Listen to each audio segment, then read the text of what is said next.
The orphans, this case came into light publicly around 91, 92. And it's a case of children that were abused in hospitals, in psychiatric hospitals. They weren't crazy, these orphans, you know.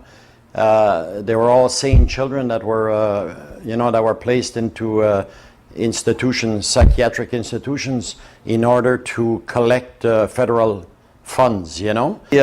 Most of the orphans, the women and the men, most of them, they were all given experimental drugs, from chlorpromazine, Largatil, and Malaril and Gardinal. I got talking with other orphans, women, and even in Quebec City and Montreal, going to their meetings, and I got to know a lot of people, and I was noticing their files, medical files, and their stories. It's unbelievable. You know, you can't just take 3,000 people and they haven't been together for probably 30 at the time, 30 years. And how could 30, let's say 3,000 people comes out of the, out of the darkness and all have the same story, every one of them. You know, they were drugged, lobotomized, electroshocked, straitjacket, put into cells and beaten, and ice cold baths. Every one of them, all about identical stories, and without even seeing each other for, 25, 30 years. So how can someone not listen? They can't, 3,000 people cannot be all telling a lie.